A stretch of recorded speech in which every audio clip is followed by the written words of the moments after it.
وإن أوهن البيوت لبيت العنكبوت لو كانوا يعلمون. The weakest of homes is the home of the spider, if only they knew. And it's not just because of the web, but also for what happens inside it too. The most fragile of homes, home to the most ferocious of family feuds, a husband and wife relationship that is solely based on being used for consummation. See, as soon as they finish mating, the wife would then consume the body of her own husband. It's disgusting, and so can the children be too. See, as soon as they mature, they would chew upon their own mother as a source of food. It's sinister, it's crude, I don't want to imagine it, but it's true. And such the examples that are used, not because God can be cruel, but for God to prove that the weakest of homes are those in which the inhabitants are abused.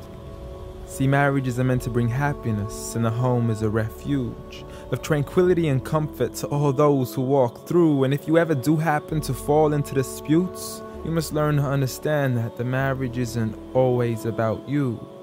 Rather, it's learning to live together as one, although we are still living together as two.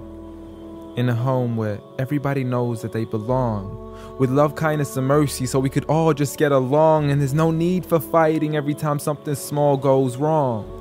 Because you can't build a home upon violence and then expect it to stand strong. I mean, what kind of man would harm his wife in the darkness of the night, leaving her to bleed as he scars her for life, having to cover up her bruises as she tries to hide them from sight? See, he's so focused on her responsibilities, but fails to realize that he also owes her rights. See, as a husband, you're meant to provide, protect, respect, guide, and guard her. You are her garment, her lifelong partner, her Prince Charming who should charm her, her knight in shining armor. But a night has turned into a nightmare as he spends his nights trying to harm her. As she begs him on her knees, please, I need you to be calmer. I urge you, see, patience is a virtue. I never even heard you. I promise I didn't mean to hurt you. Please don't be mad.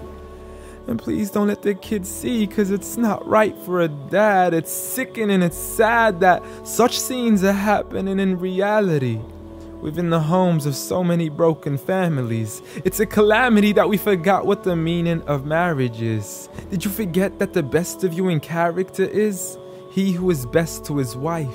The best of advice from the one who never harmed a servant, child, or wife in his whole entire life. Muhammad sallallahu alayhi wasallam. He was the best of examples in how to treat a woman right.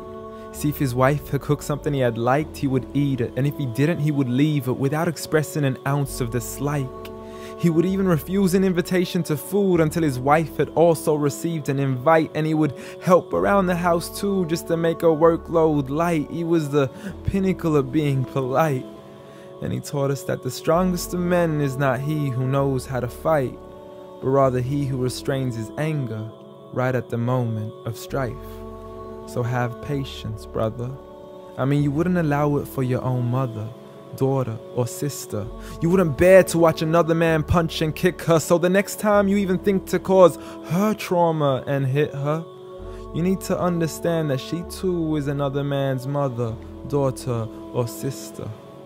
So dear sister, no human being deserves to live a life of violence alone. So if he doesn't treat you with kindness, don't live in silence trying to fight this on your own.